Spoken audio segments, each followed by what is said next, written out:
Okay, it's recording. Okay, great. Okay. So, Dominique, we have a couple of people leaving messages in the chat box right now about audio. If you don't mind helping me kind of respond to those, that'd be great. Okay. All right. Yes, I would do that. Okay. Thank you, Dominique. And welcome, everyone. Thank you so much for joining our last session in this Warrior University online series, all about blood transfusions and what you need to know and do. Today we have two guest speakers. Dr. Jim Eggman will be joining us today, as well as Dr. Raymona Lawrence, talking about Let's Talk patient-provider communication. Today we're talking about how people who have sickle cell disease and get blood transfusions can advocate for themselves for blood transfusions specifically, but really the tips and tools that we're talking about today can be used all around in all situations when you're working with your medical provider. So we are going to have the chat box open, so please leave your questions in the chat box as they come up. We really do like hearing your questions, and we want to make sure we answer them all. We do want to remind folks, though, that if you have personal questions about your own personal medical history, that it's always, always important to take those questions to your medical provider and make sure that you get those specific answers that you need.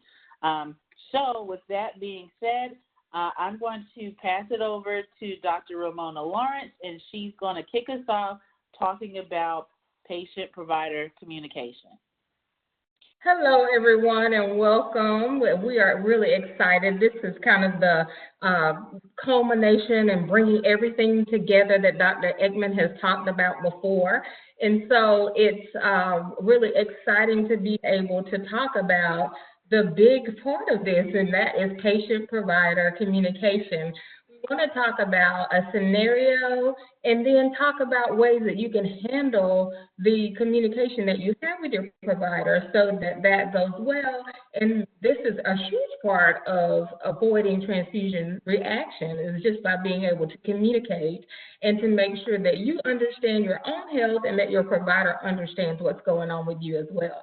And so what we'll do is start out with a little scenario, and then after we do the role play with me and Dr. Eggman, then what we'll do is go into how we could handle this situation and then give you a little acronym that you could use and that will help you to remember what you should do when you're talking with your provider about transfusions or any other thing that you need to discuss, okay?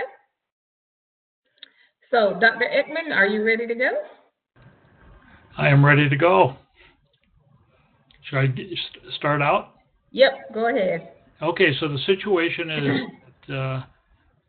Raymona is a patient, inpatient. She came in for an uncomplicated pain crisis, and she's actually feeling better and getting ready to go home. And then I come in for rounds in the morning, and I say, Raymona, how are you feeling today? Hi, Dr. Eggman. I'm good. I just, I'm having a little bit of pain, but I'm pretty good. You think you're getting ready to go home? I am. I'm excited. I'm ready to see my family again, and I'm ready to go. Great. Well, there is a problem. Your hemoglobin is 6.8 this morning, and I think you should have a blood transfusion. And my experience is that this is a dangerously low hemoglobin level, and you really need 2 units to get your blood hemoglobin above 8. I've ordered these for you, and you can get them this afternoon and then go home. Well, I don't know about that because I know that you don't know me really well, and I haven't been your patient a lot, but my hemoglobin is normally at 7, and I feel perfectly fine when I have a hemoglobin of 7. That's normal, and I've talked to my doctor about that before, and right now I feel fine except for that pain, and that feels like it's actually getting better. Well, my experience is that you'll get over the pain much faster if you get the blood. Well, so I talked to my doctor about that before because, you know, I have pain a lot and I've discussed this with my physician. And my last doctor said that I shouldn't have a transfusion for pain. And she also said that I shouldn't get them because I have this thing called antibodies. And I'm really afraid to get the blood because she talked to me about this and she said that I don't do for pain, and I also cannot do this for antibodies. So would you please just call her? She stressed this to me, and I want you to talk to her first. Well, I don't think you have to worry. The blood bank will do all the testing that you need to make sure the blood is safe. There's really nothing to worry about. Okay, and that's the end of the scenario. Now, Raymona is going to say what's wrong with this from the patient perspective, and then I'm going to expound on what the doctor did wrong, and what he could do better. Okay. So let me tell you all two scenarios. So one, you all know me maybe as a researcher and a person who has I do a lot of sickle cell research and work, but I also have SS. And so this exact situation has happened to me before, and it has happened to me twice. One, I had a transfusion reaction, and the second one, I had a very good experience. And so the first time was before I had all of this knowledge, before Warrior U existed, and we had all of this information from great people like Dr. Ekman to tell us what we needed to do when we had a transfusion, or when we should get one, or when we shouldn't. And so I was actually about to have a baby, and my hemoglobin dropped very low. So at the hospital, the OBGYNs weren't talking to the hematologist. And so they continued to give me blood, and they gave me unit after unit after unit to try to get it up.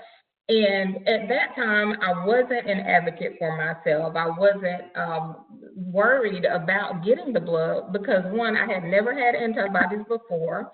And also, I just thought that I should listen to the physicians, and I didn't ask them to call my hematologist or anything like that. And so it turned out that I got antibodies. I developed antibodies at that point, and I had a really bad transfusion reaction. I went into convulsions. They had to come and make sure that they got all of the reactions reversed and everything like that.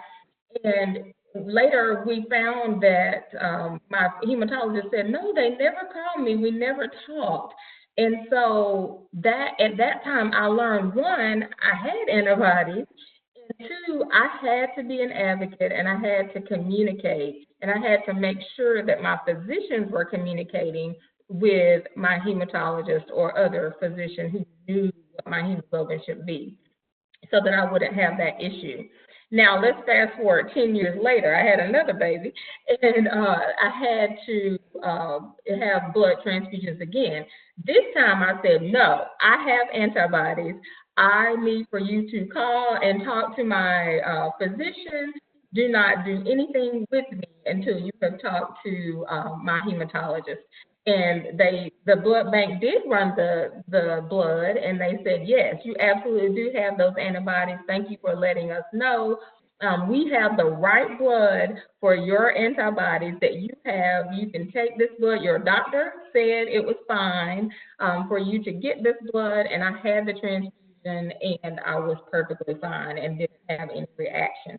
And so those were very, very different situations. One where I didn't have the information, I didn't advocate for myself, I didn't have knowledge. And the second time when I made sure that the physicians were communicating with each other and that they were communicating with me. So in this particular scenario, you have to absolutely advocate for yourself in a respectful way and say, no, I'm not going to get the blood until you talk to my physician or have some word from the other physician that says, yes, this is the time when I need to take I need to get the blood and I need to move forward with this process. So Dr. Ekman, I'll let you jump in here. I think you're muted, Dr. Sorry, I Edmond. was still on mute. Okay. Yeah. Okay, can you hear me now? Yes. Okay, so I'm going to do this from the doctor's perspective, and first of all, I'm going to say I did everything wrong, and the patient did almost everything right. So we'll start out that way. And the first thing is that the doctor came in and asked how Raymona was doing, and that's appropriate. But he was planning to transfuse her, and he really didn't take a history to see if she really needed a transfusion. And a hemoglobin of 6.8 is low, and doctors really get afraid of numbers like that. They're not used to that. That's about half of normal, and for an average patient, that would be something that was something you'd be concerned about. But with a sickle cell individual, then you should really take a careful history to see if they may have symptoms. Are they weak? Do they get short of breath when they get up and go to the bathroom? Is their heart racing? Are they having palpitations? So you really need symptoms, and in that setting, then maybe the transfusion would be appropriate. Certainly, just the level alone is really not an indication for transfusion. And, a doctor should never say to a patient that their level's dangerously low so that they really to try and force them into a transfusion. So those would be the things that were really done wrong, and the doctor had already made a decision before they ever talked to the patient. And I strongly believe that this is a partnership where you discuss the situation with the patient and come to a common decision as to what should be done. And then the next thing that happened was Raymona said appropriately, well, I live here. The 7 is where I am on a good day, and I feel fine. My pain's getting better. I'm almost ready, or I am ready to go home. And then the doctor says what many would tell you, that, well, the pain will get better quicker if I give you blood. And you'll feel better. And so that's partially true anyway. A transfusion will increase the hemoglobin level, and you'll feel a little stronger. It will not make the pain go away faster. There's really no studies to show that. And then Raymona really did what was important. And one, she said, I've been told this isn't really the right thing to do, that I shouldn't be transfused for pain crisis. And part of the reason is that I have antibodies, and the doctor really should have zeroed in on that and understood what that meant. And unfortunately, they didn't. And he didn't. I really want to stress the fact that this is relatively common, that doctors don't completely understand what it means to have antibodies. And we're working hard to educate them in parallel with giving you the information so that they will understand this better.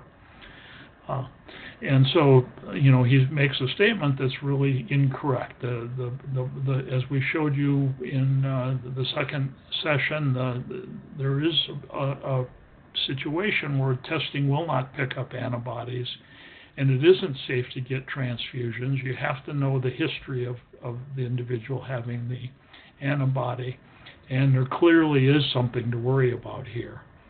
And the patient, again, did what was appropriate, what Raymona had actually done in real life, and that was, call a regular doctor and have find the information out before you jump to conclusions. And so those are the things I would highlight that the doctor really did wrong. And maybe, Raymona, I would send this back to you to say maybe a couple other clues as to what you might suggest that the patients could do better, and then I'm going to come back in and say what the doctor should be better, and maybe at the end what I would feel some of the things the patient could do that would really make this situation less likely to become a real problem. Okay.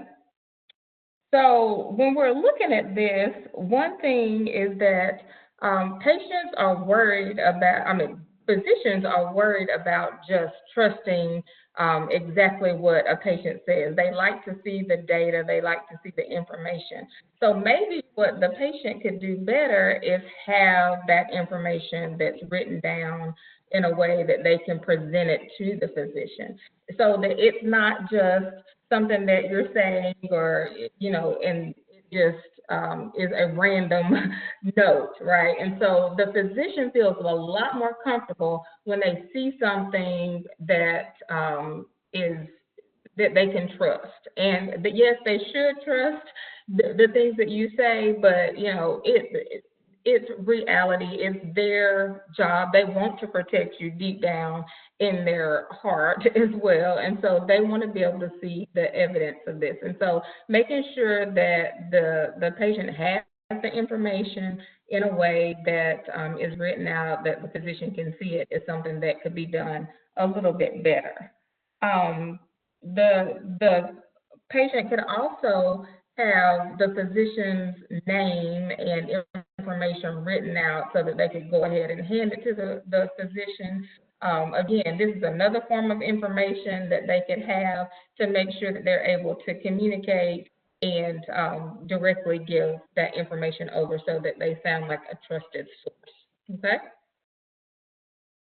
Any other things from you, Dr. Eggman? That's good. You want me to take it back again? Sure. Yeah, so Raymona was right on, and I think the thing that I would highlight was that to have, particularly if you have antibodies, you really need to have a case history and a treatment plan from your physician that you carry with you always. And there are many ways of doing this. It could be paper, it could be a little log, it could be a notebook, a diary. It could be electronic. There are apps that you can get for your cell phone that you can record this kind of information. And so it would list your usual hemoglobin level, your usual white count and platelet count, but if you had antibodies, it would also list the antibodies that you've had and the type of transfusion reactions you've had. So that would be something that would really be important. The only information that the patient didn't provide, that Raymona didn't provide, was that she should have also said, you really have to call the blood bank where I was last, in the hospital where I was last transfused. And that's a number that you should carry with you. The antibodies change over time, and so having a direct communication between the two blood banks is the safest way to make sure you get the right transfusion you need. And I actually encourage and almost insist on a MedAlert band for individuals that have antibodies that has their regular hematologist name on it, their usual blood bank, or where they think that the information is, and then it can have, if they have had their red cell phenotype done, that information should be on there. And what's done there, I don't know if you'll remember, but instead of looking for just antibodies that could destroy the blood cells, we actually would type your red cells, so we would match your blood to the donor for every antibody you could potentially make. And so you'd be negative, any antigen you were negative in, we'd want the donor to also be negative in that antigen. And then that really minimizes the chances that you're going to have a reaction. And that information doesn't change over time, so that's something you could put in a MedAlert system that would be available wherever you went. And please always carry this somewhere. If it's in your purse, that's great. Men have a little trouble with that. They can have a card in their wallet. I think with cell phones nowadays being universal, I would strongly recommend getting a way, or developing a way of recording that in your cell phone, so you can always present that when you get into a problem. And then I think the last and bottom line here is that, as I said earlier, that the decision to do anything in medicine really involves balancing risks and benefits. And so before you have anything done, and you really should understand why it's being done, and it's very appropriate to ask the physician, why are you doing it? What do you expect me to get out of it? And then what are the risks? What should I be worried about? And then you can make a decision with them about whether or not you should actually go ahead with the procedure, and in this case, transfusion. And I think that, basically the patient here, Raymona, did a lot better than me, the doctor, because the doctor's response really was inappropriate, and hers was pretty much right on. Unfortunately, as all of you probably know, this is not an isolated situation, and this occurs fairly commonly. So I think I'll stop there, and then maybe are there any questions or comments? And we could take a break here and do that, and then maybe go into the partners concept. Okay, Dominique, if you would please make me the presenter again while we take questions. We have one slide that we want to show the group. And while Dominique is doing that, Dr. Ekman, could you please just one more time tell us the list of things that people should track? What should they track on their cell phone? What should they be putting on these slips of paper? Can you just list that out for us again? So the minimum is really your blood chemistry lab results, your CBC, including the hemoglobin, the white count, and the platelet count, and your usual reticulocyte count. And that'll tell the doctor what your usual hemoglobin level is, and then how many new red cells you have to make every day. That's the reticulocyte count. And then in terms of the chemistries you need, there's some studies that are usually called liver tests, like your bilirubin level. Bilirubin is what makes your eyes yellow, and that level should be known. It can be measured easily with a blood test. The LDH, the AST and ALT are liver tests that get altered when there's something going wrong with the blood. And then a test of your kidney function called creatinine, and those would be sort of baseline things that everybody should have. If you have antibodies, then at a minimum you need your major blood group, your ABO group, and all of the antibodies that have been made in the past. And if you have had if you get frequent transfusions, having your red cell phenotype on in the information is important. And you could request that from your doctor, and that would be a list of would be all of the antigens that are commonly important for transfusion, and whether you're positive or negative for each one of those. And then the blood bank that you were going to receive the transfusion would know exactly what you needed for your transfusion. Maybe we could make a list of those available, and that can be posted with the video or something. We'll see if we can't figure out a way of doing that. Okay, great. I think that's a great idea. Okay, right now we don't have any other questions in the chat box, so Raymona, if you'd like to take us on to the next slide, it's up now. Okay. So let's talk about what we should do when we're in the midst of patient and provider communication. So we have the acronym PARTNER to help you to remember, because that's what ultimately we want you to do, is to be able to partner with your physician. It's not your physician just telling you what to do, and it's also not you just telling the physician what you're going to or not going to do, right? We want to partner because the physician does have information that is there to help us stay healthy, but we also are the experts on ourselves, right? We're the experts on what has gone on with us throughout lifetime, and so we've got to partner together. And so Dr. Ekman and I are going to just bounce back and forth and talk about each one of these words in the acronym PARTNER. And so the first one is to plan. And so from a patient perspective, we have to plan what will happen when we go and see a physician. The physician could be our hematologist. The physician might be a person that is just a random physician that we meet when we're out of town and have an issue. It could be a just general practitioner. or it could also be an emergency room doctor. So what do we need to do to make sure that we can communicate across each one of these physicians? We don't want to just be able to communicate with our hematologist who knows all about us. And so what are those things that we are doing? What do we have written down, as we talked about before?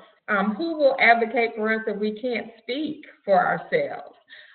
What information are we going to bring? Like Dr. Ekman was saying, do you already have your records in your phone or in some type of app or on a card or something like that? Do you know your normal hemoglobin, your bilirubin levels, your normal CBCs, and what that entails? And so we have to have a plan.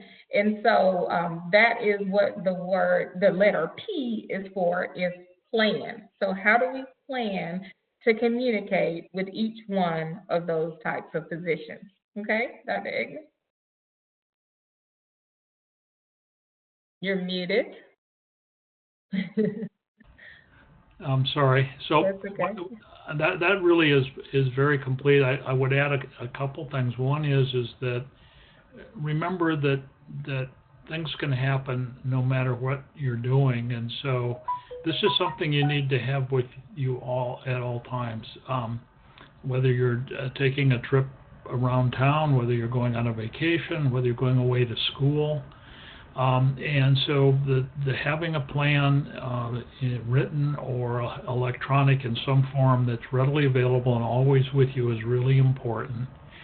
And if you're going to do something like go away to school or take a vacation and you need your plan updated before you go, make sure that you give your healthcare provider a heads up, with a week or two if you can, at least to really update the plan. Because to do this in a thoughtful way, the physician or other healthcare provider will have to spend a fair amount of time going over your medical records and making sure everything is accurate. And so they need a heads up. Great. So the next letter is A, and so that is for aware.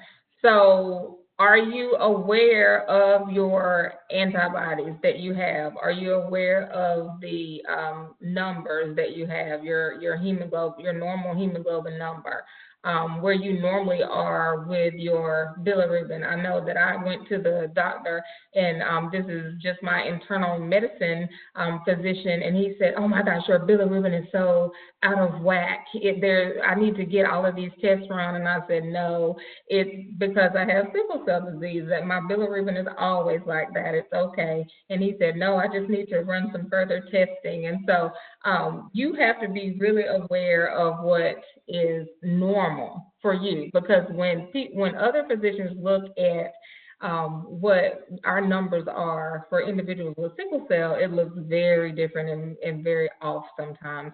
And so being aware of your own numbers is what the A is for in this one.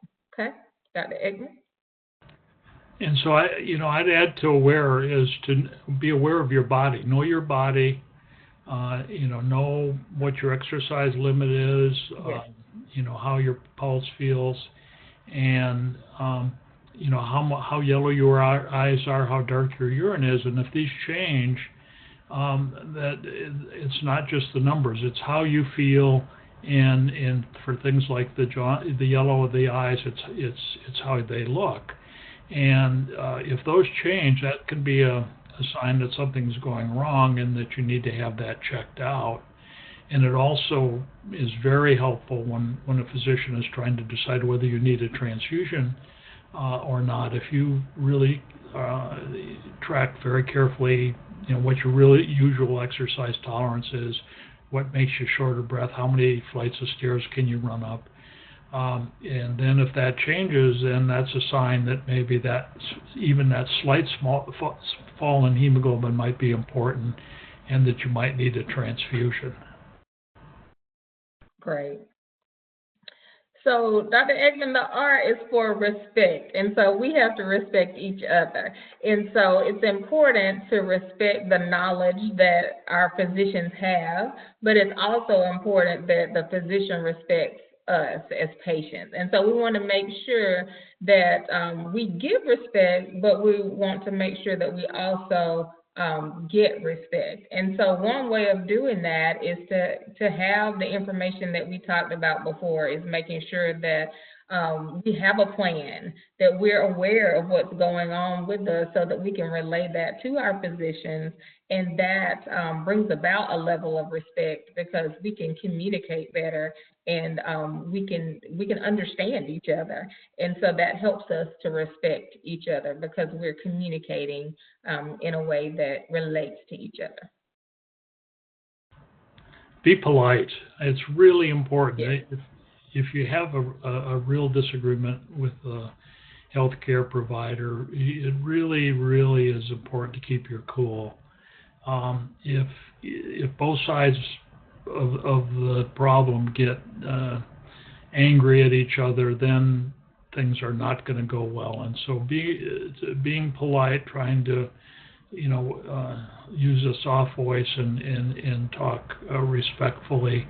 The physician, the healthcare provider should respect you, and you should respect them. And it's all right to point out if they're being disrespectful and that it's negative for you, but do it in a very polite way. Don't get in their face. That's going to cause them to get in your face and think we're going to go south in a hurry. Yes, and we definitely don't want that to happen. And so, yes, let's respect each other, and our interactions will go much better. We also want to track, and we want to track all of those numbers that Dr. Eggman has just talked about. But we not only want to track our numbers, but we want to track how we're feeling. Because if we know that we're just all of a sudden just down, we can't get out of bed, and our hemoglobin is still at 7, then there's something that we need to discuss with our physician. And so tracking our feelings, our emotions, our mental health, our numbers, all of that is important to make sure that we understand our own bodies and what's going on with us as a comprehensive person over time.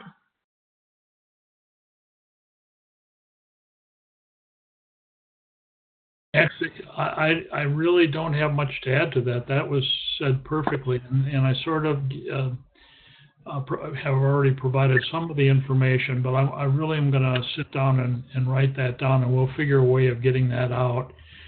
So that's available on the website, so people can see some of the key information we want you to have available, that you would track and that you would ask your physician about, so that you're sure that they're tracking them. And one of the things we talked about was if you'd had more than 20 units, to just ask your physician what your ferritin is. So you would know that they're keeping track of your iron load, and you would know what that was if you saw another physician. And so things like that are really important, that you can be proactive and knowing the things that are important to follow when you're being transfused. Okay. And we also have to negotiate. So after we've tracked our information and we know our numbers, we know the information about ourselves, we've got to be able to advocate for ourselves, negotiate with the physician. So in our scenario that we talked about before, when the physician said, let's just go ahead, the blood bank will be fine, you'll be okay. And then at that point, we needed to advocate or negotiate with the physician and say, I would really prefer that you talk to my physician, still being, as we said, respectful of the physician, but talking to them about, I would have said, I'm happy to take the transfusion if you talk to my physician and they say that it's okay and it is something that we agree that will be healthy for me and that we're able to do without causing me any harm. And so we've got to be able to stand up for ourselves, to negotiate, and to talk to the physician in a way that is respectful, but also not just thinking down to what they're saying and then allowing some negative transfusion reaction to happen, even though we can speak up. And so it's important to be able to negotiate and speak up when you know deep down that this is not something that you want to do without further explanation or further communication about it. I think that's excellent, and I think that it's also very important that you find yourself a healthcare provider that you can negotiate with. That the person who's taking care of your health should be your coach. They should be your health coach, and they should provide the information for you as to what needs to be done and why, and what the side effects are, and then you should have a discussion as to what your input into how that fits into your life goals, and then you develop a plan together. I really think that negotiation is important. For those of you who are caregivers for minors, that negotiation is a little bit different. You have to make the decision for the minor, but the healthcare provider may have much more input into what should be done in that setting. So in pediatrics, the physicians can be quite a bit more directive because they have to protect the interest of the child who can't make their own decisions. And so they will negotiate with you, but often they may dig in and insist on what is done because they feel that it's in the best interest of the child, and their role is a little different. But in adults, it really is a partnership to come to a plan, and that plan really requires both the patient and the physician or other healthcare provider to understand all of the benefits and risks that are involved in what is being proposed. Yes. And I love what you were saying, Dr. Edmond, about finding somebody that you can negotiate with. Because oftentimes if you're unhappy with a physician, in sickle cell, sometimes it's difficult to have a lot of options with physicians. And so we have to be able to work with the physician that we find and have someone that we really enjoy partnering with. Because if you can't have a real conversation or communication with the physician that you have, then it's likely that you need to find someone else. And so that goes into our EdHHoTT section of the acronym. And so E is for educate, and it's important to find someone who's willing to be educated, because we don't have a lot of sickle cell experts in the world, right? So we want to have someone who, even if they're our primary care physician, that they're willing to learn about us, not just about sickle cell in general, but about us as individuals, because sickle cell is so variable across different people. And so it's important that they're educated about sickle cell disease, about us as individuals, and it's important that we are willing to educate them, because a physician may not know in the beginning, but if they're willing and they're willing to learn and they're willing to grow in that area, even if they don't have all of the knowledge at the very beginning, then it's important for us to be patient as well, so that they can gather the knowledge that they need if they're willing. And so I think that that's an important point to bring out, because especially us who live in rural areas, we might not have a whole lot of people to choose from, but if that person is willing and they're willing to partner with us and they're willing to be educated, then we have to give a little bit on our end and be willing to educate them. Mm-hmm. And Raymona, can I just put a little plug in real quick for the REdHHoTT project and the provider course that we have available through the project? So yes. Dr. Eggman and a few other professionals in the sickle cell world pull together their resources and what they know from many, many years of working with people who have sickle cell disease. And they have put together a series for providers, nurses, doctors, hematologists, all of those folks who need to know more about blood transfusions, even primary care professionals. They can go to this course and learn more about, blood transfusions, what to do, when to do it.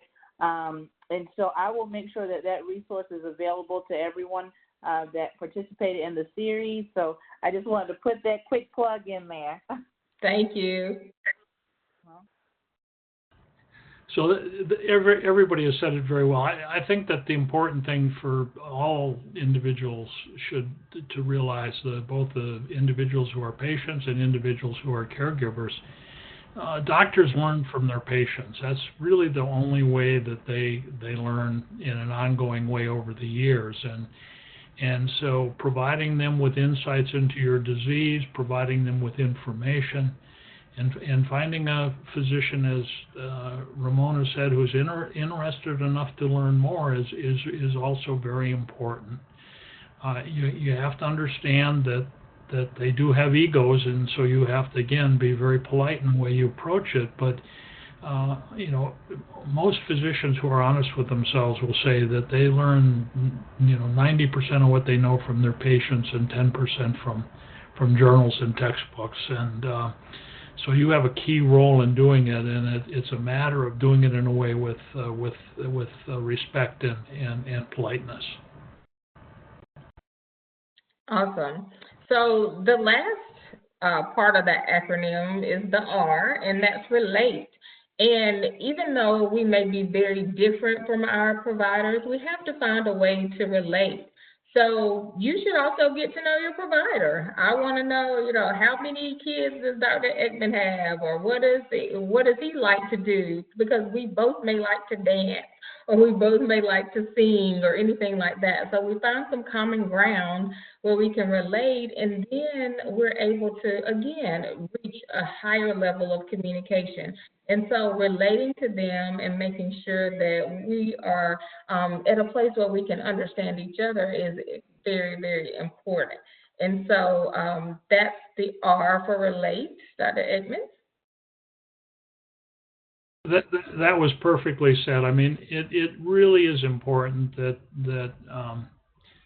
you make the physician feel good about taking care of you, that it becomes a personal interaction, and I know that's sometimes very hard to do, but it is so important. And one of my patients who really suffers during pain crisis always made it a point of going back and visiting the ward and the nurses who took care of him when he had a pain crisis and just thank them for the great care. And when they saw him when he was well and feeling good, and he said, "Thank you for the care," it just did wonders for both his care, but also he did more to improve the care of sickle cell patients in Grady than I ever did. So, just thinking about the fact that healthcare providers are in it because they really want to help people, and that giving them positive feedback when they do something good. It's good. It's okay to give them negative feedback when they do something you don't like, but you need to do both, and I think that's really important so that you develop a relationship. So you have a partnership and a relationship with your healthcare provider. Mm-hmm. Yes, so that is the acronym PARTNER. So remember, you have to have a plan no matter where you are or what physician you're talking to. You have to be aware of your numbers, of how you're feeling. You have to respect the physician, and you should be respected. Absolutely demand that. Track your numbers. What are your numbers? How are you feeling?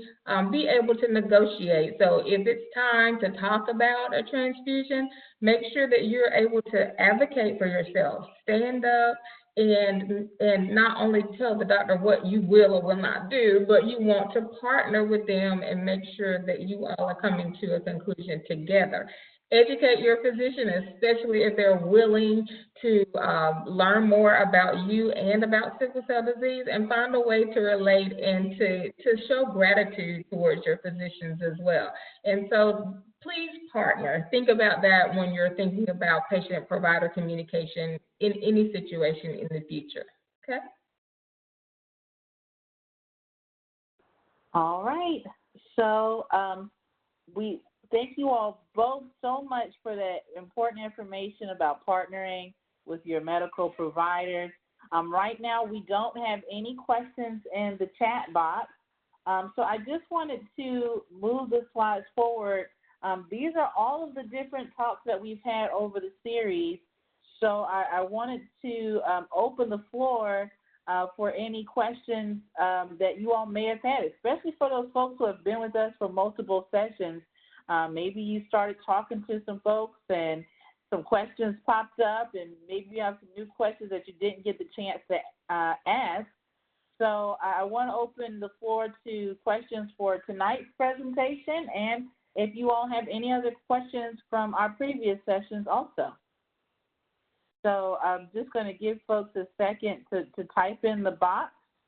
And if we don't have any additional questions, then I think that will be all for this evening.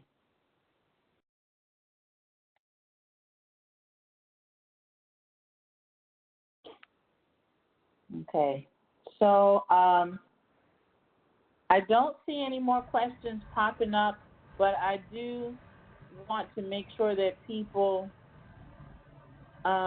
okay, so Donna just put in a comment. Yes, Donna, I saw your email, and I want to respond to that for sure. Donna sent me an email earlier about tips for blood drives. So she hosted 2 blood drives in the past and not had so much success, not as much success as she wanted to for her blood drives. So she and I are having an email conversation about tips to have a successful blood drive. Donna, some things I would probably say would be really important is making sure you connect with the community, and recruiting for a blood drive starts well before, a few weeks before the blood drive. Recruitment is year-round, so people may just not know that blood is needed, or maybe people don't understand your story or why blood is important. I think recruitment can be anywhere, whether you're in a grocery store, at your church, at a sorority meeting, and at any time. And just kind of planting that seed really helps. So, but Donna, I will respond to your email with some more tips. I just wanted to say that really quickly. We do have a couple of more comments here.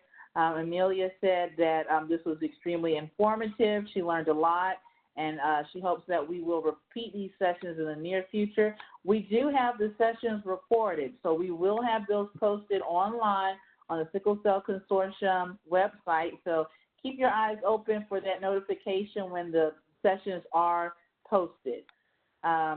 Sheila asks, antigens versus antibodies. Please provide literature. Thanks so much for these sessions. So Dr. Ekman, I think it is really important that we do provide some literature in addition to the recordings, and I know you and I have talked about that also. Are there any sites that come to mind, Dr. Ekman, that would be a good place for people to look? Do you have any recommendations right now? Is that question related to literature for the healthcare providers or for patients and caregivers? She didn't specify, but Sheila, if you could maybe let us know, are you talking about for people who have sickle cell and their families and friends, or are you talking about literature for healthcare providers? That would help us. She said patients. She said patients, and I'll try and find some for patients. Okay, I'm sorry. Huh?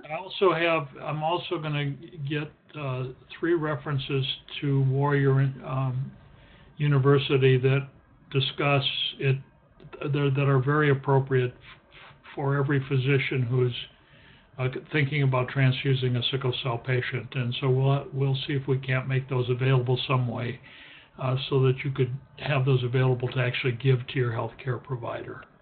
I can't promise that, but we're going to work on it.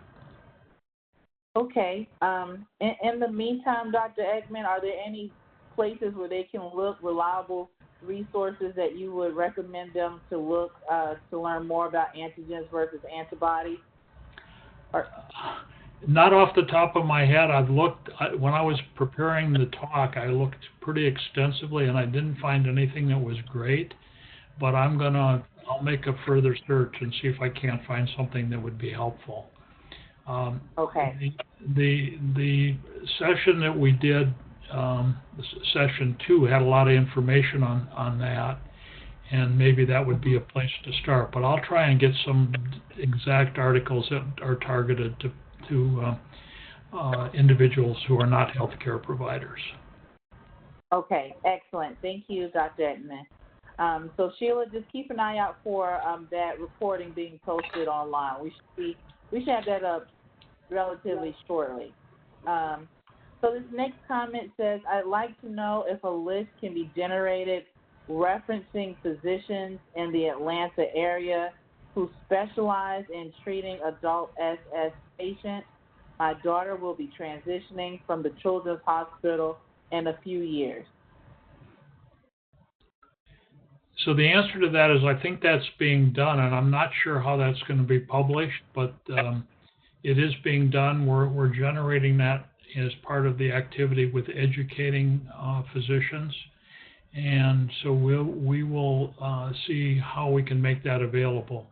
I think at least we're going to get it to the pediatricians in the Atlanta metro area at CHOA and other health systems that take care of children, so they'll have a good list available for who they might be able to refer patients to. Okay, great. Okay, I think that was the last question and comment. So, again, we want to say thank you so much for joining us for the Warrior University series. Dr. Ekman, Dr. Lawrence, do you all have any closing comments that you'd like to make? There was one more question from about making this available for a support group in Loma Linda, and it will be posted on the Warrior website, so that it should be freely available. The whole series will be available to you, and so that should solve that. Yes. Any other closing comments from you, I'd also like to thank everybody for joining in. It's really important. This is an important part of sickle cell treatment that doesn't get enough attention, and I'm very happy that you all have participated. Thank you. Okay. We did have one more comment that came through, and since we have a few more minutes left, this comment asks, in regards to the information released last night on a possible SS cure, does this sound promising to you? And that's the 60-minute special, I assume, that this person's referring to on gene therapy.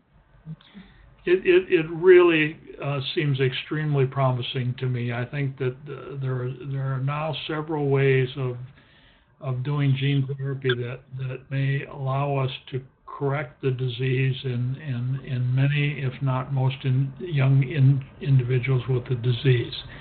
There are still barriers, and it's 5 to 10 years away, but the molecular geneticists, the people that do work with genes, are doing wonderful things, and they're getting very close. They can consistently cure mice of sickle cell disease.